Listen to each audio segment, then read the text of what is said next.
அனைவருக்கும் வணக்கம். எல்லாம் கொஞ்சம் தள்ளுங்க. அங்க ஒருத்தர் பாருங்க. ஜி ஜி உங்கள்ட்ட தான் ஜி நம்ம என்ன பேசணும்.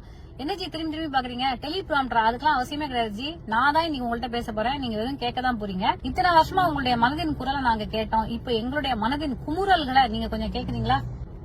யோ யாரு யாரு குறுக்க ஊருக்க ஜி கிட்ட பேசிட்டு போது பாருங்க ஜி. உங்கள்ட்ட பேசும்போது என்னமோ இவங்க மட்டும்தான் உங்ககிட்ட ஹாட்லைன் வச்சிருக்காங்களா, இவங்க மட்டும் தான் உங்கள்ட்ட பேசலாமா? நாங்களும் இந்த நாட்டுடைய பிரஜை ஜி, நாங்களும் உங்கள்ட்ட பேசலாம். நீங்க எங்களுக்கான தலைவரும் தான். இப்ப இவங்க யாரு பிளாக் கலர் சூட் போட்டுட்டு? ஓஹோ, இது ஒரு நாளைக்கு 1.62 crore வீதம் நியமிக்கப்பட்டிருக்கிற எஸ்பிஜி ப்ரொடெக்ஷன் குரூப். எப்பா நாங்க ஸ்கிரீன் வழியா தான் ஜி கிட்ட பேசுறோம். இன்னொன்னு ஜி எங்களுக்கும் தலைவர் தான். அதனால எங்களால ஜிக்கு எந்த பிரச்சனையும் கிடையாது. நீங்க கொஞ்சம் ஓரமா இருங்க. ஜி கிட்ட பேசிட்டு வந்துடுறேன்.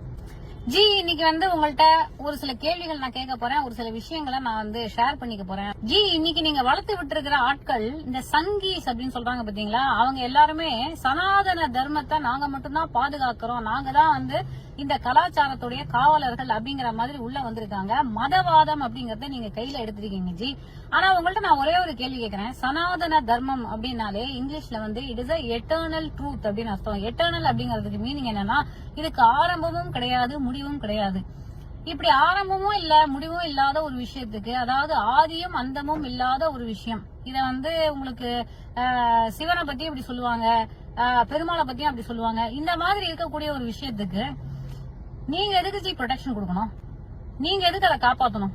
சனாதன தர்மத்தை காப்பாத்துறதுக்காக உங்களை நாங்க பதவியில ஏத்தி வச்சிருக்கோம். அது மட்டும் இல்லாம இப்ப நீங்க சொல்றீங்க கடவுள் மறுப்பு இந்த மாதிரியான விஷயங்களுக்கு எதிரால நாங்க பேச போறோம், இந்துயிசம் ஒரு பெரிய டேஞ்சர்ல இருக்கு, பெரிய த்ரெட்ல இருக்கு அப்படின்னு சொல்றீங்க. இதே மாதிரி நீங்க என்னமோ திராவிட கட்சிகள்லாம் சேர்ந்து இந்துயிசமே ஒழிக்கிறதுக்கு ட்ரை பண்ணிட்டு இருக்காங்க அப்படிங்கிற மாதிரி சொல்றீங்க. ஆனா எப்படி ஜி தமிழ்நாட்டுல மட்டும் ஹையஸ்ட் நம்பர் ஆஃப் டெம்பிள்ஸ் இருக்கு?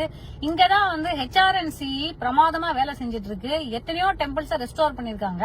எங்களுடைய மக்கள் ஒரு பக்கம் பகுத்தறிவும் பேசுவாங்க, இன்னொரு பக்கம் எங்க ஊர்ல இன்னும் கூட குலதெய்வ கோயில் பூஜை, கடா வெட்டு இதெல்லாம் சிறப்பா நடந்துட்டு தான் இருக்கு. அதனால இந்துயிசமே நீங்க காப்பாத்த போறீங்களா?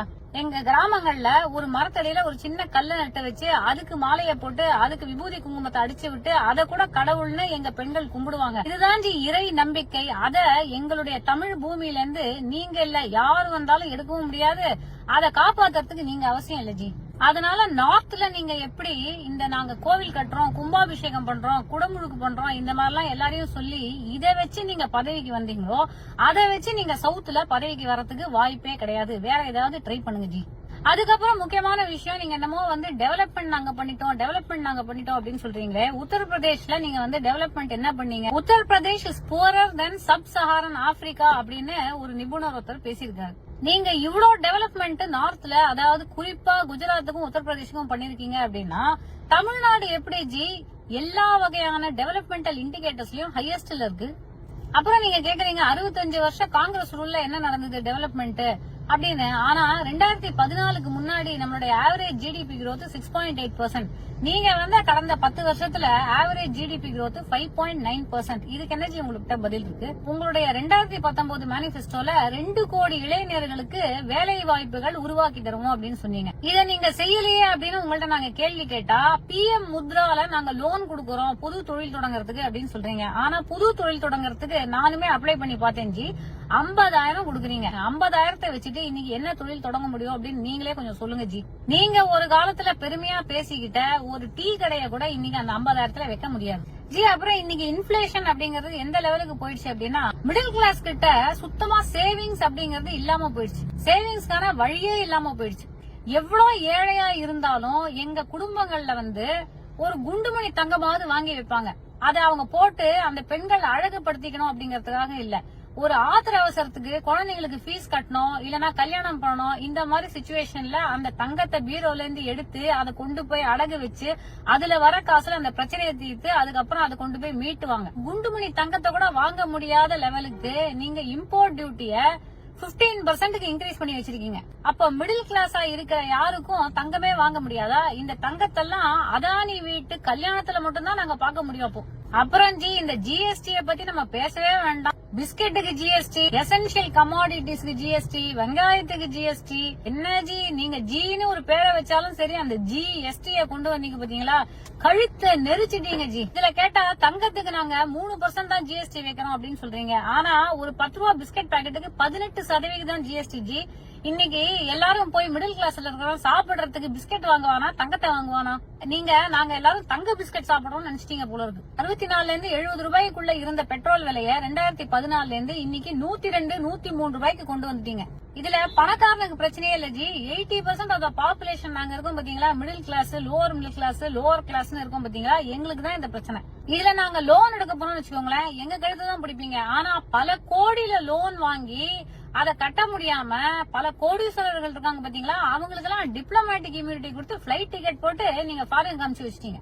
அப்புறம் ஜி ஏதோ ரீசெண்டா ஒரு வீடியோ ஒண்ணு பார்த்தேன், நீங்க பேசிருக்கீங்க இந்த சாவன் மாதத்துல வந்து நீங்க எல்லாரும் புலால் உண்டு எங்களுடைய, அதாவது வெஜிடேரியன்ஸ் உடைய ஹிந்து தர்மம் வந்து ஃபாலோ பண்ற ஆட்களுடைய சென்சிபிலிட்டிஸ நீங்க வந்து அஃபெண்ட் பண்றீங்க அப்படிங்கறீங்க ஜி. உங்களுக்கு இந்த புலால் உண்ணுதல், அப்புறம் இந்த யார் என்னத்தை சாப்பிடணும், எந்த நேரத்துல சாப்பிடணும், எப்படி சாப்பிடணும், எவ்வளவு சாப்பிடணும், இது எல்லாத்துலயும் நீங்க வந்து கண்ட்ரோல் பண்ணணும் அப்படின்னு நினைச்சீங்கன்னா, நான் ஒரே ஒரு கேள்வி கேக்குறேன் ஜி.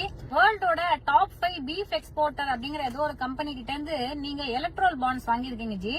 அப்ப மட்டும் அந்த காசுல உங்களுக்கு புலாவுடைய வாடை அடிக்கவே இல்லையா ஜி? ஐயோ இது வந்து பீஃப் காசு அப்படின்னு சொல்லி அதை திருப்பி கொடுக்க வேண்டியதானே அந்த காசை. அப்புறம் ஜி நீங்க எல்லா இடத்துக்கும் ஹெலிகாப்டர்ல பறந்துட்டு இருக்கிறதுனால உங்களுக்கு தெரியறதுக்கு வாய்ப்பு இல்ல. ட்ரெயின்ல நீங்க போய் இப்ப ரீசெண்ட் டைம்ல போயிருக்கீங்களா அப்படின்னு எனக்கு தெரியல ஜி. ஆனா இன்னைக்கு வந்து ஸ்லீப்பர் கிளாஸ்ல, ஜெனரல் கோச்ல எல்லாம் வந்து பாத்தீங்கன்னா மக்கள் ஒருத்தருக்கு மேல ஒருத்தர் ஏறி உட்கார்ந்துட்டு, டாய்லெட்ல உட்கார்ந்துட்டு, இல்ல வாஷ் பேசின் மேல எல்லாம் ஏறி உட்கார்ந்துட்டு போயிட்டு இருக்காங்க. நீங்க இந்த வந்தே பாரத் அப்படின்னு சொல்லி நிறைய ட்ரெயினை இனாகரேட் பண்ணி நீங்களே போய் எல்லாத்துக்கும் வந்து ரிப்பன் வெட்டி திறந்து வச்சீங்களே. சாதாரண ட்ரெயின்ஸ் உடைய கோச்சஸ நீங்க இன்க்ரீஸ் பண்ணிருக்கலாமே, இல்ல நம்பர் ஆஃப் ட்ரெயின்ஸ் நீங்க இன்க்ரீஸ் பண்ணிருக்கலாமே. அதை விட்டுட்டு எதுக்கு நீங்க இத்தனை வந்தே பாரத்தை மட்டுமே ஓபன் பண்ணிட்டே இருக்கீங்க? அதனுடைய அஃபோர்டபிலிட்டி என்ன, சாதாரண ட்ரெயினோட அஃபோர்டபிலிட்டி என்ன? இதெல்லாம் திறந்து வைக்கிறதுக்கு நீங்க ஏன் வரீங்க? நாங்க தான் சினிமாக்காரங்க இந்த கடை திறப்பு, துணிக்கடை, பியூட்டி பார்லர் திறப்பு, இதுக்கெல்லாம் போய் ரிப்பன் வெட்டி கேக் கட் பண்ணி எல்லாம் பண்ணோம்னா எங்களுக்கு ஒரு 4 காசாவது பார்க்க முடியும். உங்களுக்கு என்ன ஜி அவசியம்? இத வேற யாராவது பண்ணிட்டு போறாங்க, அந்தந்த ஆபீசர்ஸ் பண்ணிட்டு போறாங்க. இதுக்கு எதுக்கு ஜி எல்லாத்துக்கும் நீங்க வந்துட்டே இருக்கீங்க?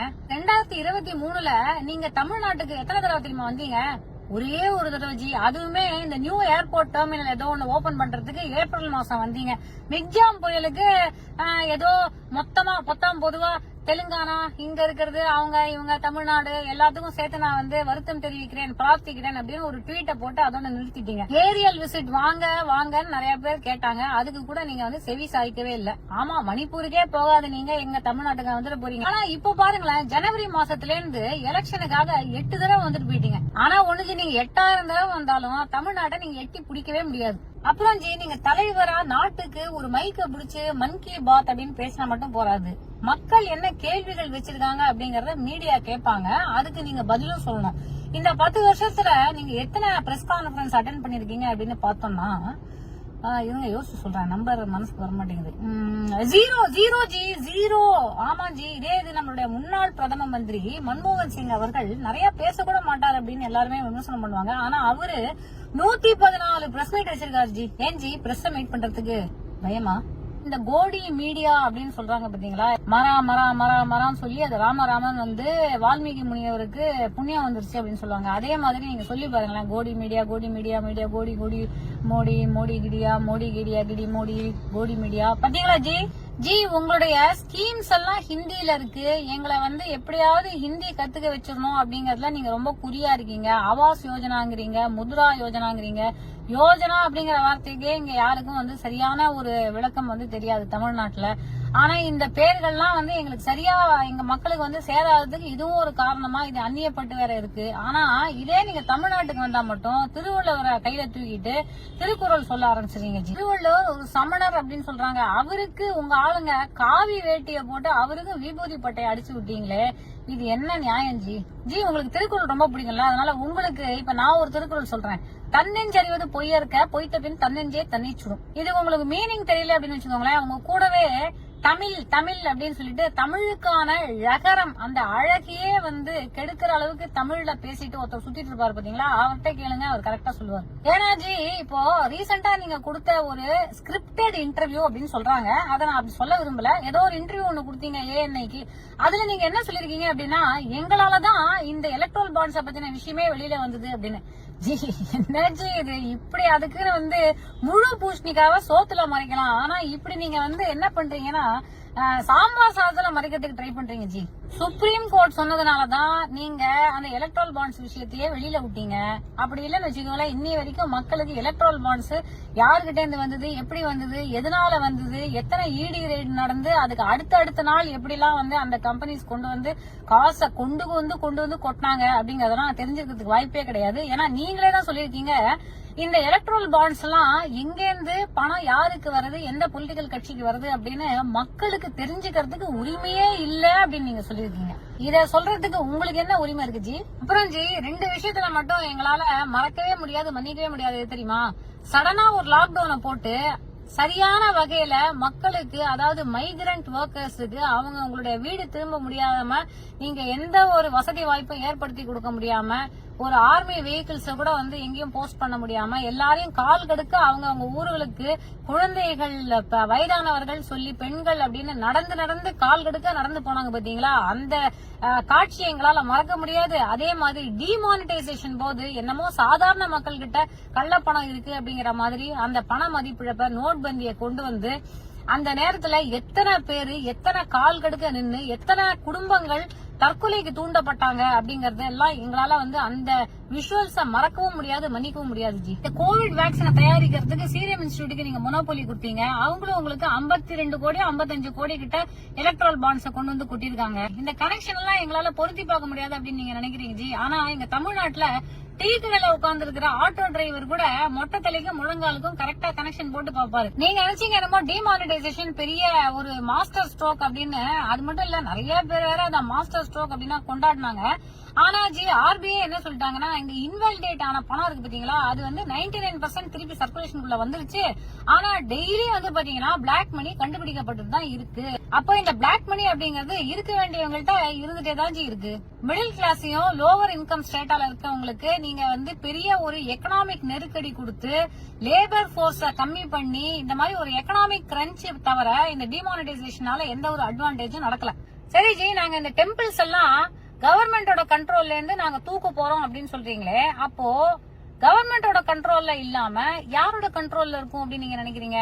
டெம்பிள்ஸையும் நீங்க அதானி அம்பானி போன்ற ஆட்களுக்கு கொடுத்து பிரைவேடைஸ் பண்ணிடலாம் அப்படின்னு நினைக்கிறீங்க போல. உங்களுக்கு கோவில்களை பத்தி இவ்வளவு அக்கறை இருந்தா இந்த சங்கல்ப் பத்ரால, அதாவது இந்த மேனிபெஸ்டோன்னு ஒண்ணு விட்டுருக்கீங்க பாத்தீங்களா, அதுல ஏன் அதை பத்தி எதுவுமே நீங்க சொல்லல? அப்புறம் இந்த டெம்பிள்ஸ் எல்லாம் ரன் பண்ற அட்மினிஸ்ட்ரேஷனும் ரொம்ப ஒபேக் ஆயிடும். ஒபேக் அப்படின்னு சொல்லும் போது எனக்கு இன்னொரு விஷயம் ஞாபகத்துக்கு வருது. இந்த பிஎம் கேர்ஸ் ஃபண்ட் சொல்லி கோவிட் டைம்ல நீங்க கலெக்ட் பண்ணீங்க பாத்தீங்களா, அது மட்டும் இல்லாம இந்த எலக்ட்ரல் பாண்ட்ஸ சரியா வந்து அவங்க யாரெல்லாம் வந்து 15 நாளுக்குள்ள ரிடீம் பண்ணலையோ அந்த பணமும் வந்து உங்க பிஎம் கேர்ஸ் ஃபண்டுக்கு போயிடும் அப்படின்னு சொன்னீங்க பாத்தீங்களா. இந்த பிஎம் கேர்ஸ் ஃபண்டோடைய சீக்ரெட் தான் என்ன? அந்த ஃபண்ட பத்தின இன்ஃபர்மேஷனும் சுப்ரீம் கோர்ட் சொன்னாதான் நீங்க வெளியிடுவீங்களா ஜி? அப்புறம் உங்களோட இங்க டீச்சர்ஸ் பெட் அப்படின்னு சொல்லி ஒருத்தர் இருக்காருல்ல ஜி, கோவையில நிக்கிறாரு, அவர் வந்து என்ன சொல்றாருன்னா, நீங்க வந்து டைரக்டா அவர்கிட்ட ஹாட்லைன்ல வந்து பேசுவீங்க அப்படிங்கிறாரு. நான் என்ன கேக்குறேன் ஜி, அவர் ஜெயிச்சா மட்டும்தான் நீங்க ஹாட்லைன்ல வருவீங்களா? வேற யாரும் ஜெயிச்சாலும் அப்ப நீங்க வந்து ஆக்சசிபிளா இருக்கவே மாட்டீங்களா? அப்போ உங்க கட்சி ஆளு ஜெயிச்சா மட்டும்தான், அவருக்கு மட்டும்தான் வந்து இந்த நாட்டுடைய தலைவர் அப்படிங்கிற வகையில நீங்க வந்து ஒரு ஹாட்லைன்ல வருவீங்களா? ஏன் இந்த மாதிரி பார்ஷியாலிட்டி பாக்குறீங்க? அப்புறம் நீங்க ஏதோ லாண்டரி கடை நடத்துறதா கேள்விப்பட்டேன். ஒரு பெரிய ஜெயண்ட் வாஷிங் மிஷின் வச்சிருக்கீங்களா? 25 பொலிட்டீஷியன்ஸ்க்கு மேல ஸ்கேம்ல மாட்டி உங்ககிட்ட வந்து சரணடைஞ்சதுக்கு அப்புறம் அந்த வாஷிங் மிஷினுக்குள்ள போய் வெளியில வந்து கிளீனா இன்னைக்கு வந்து பிஜேபி அபிஷியல்ஸா இருந்துட்டு இருக்காங்க அப்படின்னு கேள்விப்பட்டேன். இதெல்லாம் உண்மையா ஜி? சரி ஜி, நீங்க வந்து ஏதோ ஸ்வச் பாரத் அப்படிலாம் கொண்டு வந்தீங்களே, அப்படின்னாக்க நீங்க நாட்டை வந்து ரொம்ப கிளீன் ஆக்குறீங்க அப்படின்னு பார்த்தாக்க என்வாயரன்மெண்டல் ப்ரொடெக்ஷன் இண்டெக்ஸ், அதாவது வந்து சுற்றுச்சூழல் பாதுகாப்பு இண்டெக்ஸ்ல நம்ம நாடு வந்து ஆப்கானிஸ்தானுக்குலாம் அடியில 180வது இடம், அதாவது கடைசி இடத்துல இருக்கு. இதுதான் நீங்க சுற்றுச்சூழலை பாதுகாக்கிற லட்சணமா ஜி? அது மட்டும் இல்லாம யூபிஏ கவர்மெண்ட் இருந்ததை விடவும் 36% அதிகமா ஃபாரஸ்ட டிஸ்ட்ராய் பண்ணிருக்கு இந்த என்டிஏ கவர்மெண்ட் அப்படின்னு சொல்றாங்க ஜி. இந்த காடுகள் எல்லாம் அழிச்சு யாருக்கு ஜி குடுக்குறீங்க? என்னமோ ஜி உங்கள்ட்ட கேட்க வேண்டிய விஷயங்கள் பல விஷயங்கள் இருக்கு. ஆனா எனக்கு என்னமோ இன்னைக்கு இவ்வளவுதான் தோணுச்சு. இதனால என் மேல இடி ரெய்டு ஐடி ரெய்டு எதுவும் பாய விட்டுறாதீங்க. விட்டாலும் ஒன்னும் பிரச்சனை ஜி. ஏன்னா குற்றமுள்ள நெஞ்சுதான் குறுகுறுக்கணும். இதுவும் உங்களுக்கு தெரிஞ்சிருக்கும் அப்படின்னு நினைக்கிறேன். ஏன்னா நீங்க தான் தமிழ் புலவராச்சே. சரி ஜி, எலெக்ஷனுக்கு வாழ்த்துக்கள். ஆனா அதுல ஒரு விஷயம் சொல்லிக்கிறேன். இந்த தடவை ஏதோ அப்கி பார் சாக்கோ பார் அப்படின்னு சொல்லிட்டு நீங்க ஏதோ 400க்கும் மேற்பட்ட சீட்டு வின் பண்ண போறதா நீங்களே சொல்லிட்டு இருக்கீங்க. கரெக்ட். ஆனா பல கருத்து கணிப்புகள் என்ன சொல்றாங்க அப்படின்னா நீங்க வந்து 190 தாண்டதே ரொம்ப கஷ்டம் அப்படின்னு சொல்லிட்டு இருக்காங்க. ஏன்னா மக்கள் மாற்றத்துக்கு தயாராயிட்டாங்க. அது மட்டும் இல்லாம ஜி, மக்களுக்கு உங்களை பத்தி புரிய வந்துச்சு. மனுஷங்க எல்லாருமே ரொம்ப குழந்தை மாதிரி ஜி. ஏன்னா எல்லாருக்குள்ளயும் வந்து ஒரு மனசுதான் இருக்கு. நம்ம எல்லாருமே அடிப்படையில வந்து குழந்தைகள் தான். நமக்கு வந்து எது நல்லது அப்படின்னு நமக்கு கரெக்டா தெரிஞ்சிடும். 5 அறிவு இருக்கக்கூடிய ஒரு விலங்குக்கு கூட அதுக்கு முன்னாடி ஏதாவது கெட்டு போன சாப்பாடை வச்சோம்னு வச்சுக்கோங்களேன், அதை அவங்க தொடவே மாட்டாங்க. ஏன்னா அவங்களுக்கு 100% தெரியும் அது வந்து கெட்டு போனது அப்படின்னு. அதனால எந்த விஷயத்த பகுத்து அறிஞ்சு எதை எடுத்துக்கணும் எதை வந்து ரிஜெக்ட் பண்ணணும் அப்படின்னு மக்களுக்கு வந்து நல்லாவே தெரிஞ்சு. அதனால good luck to you. Hats off for 10 years.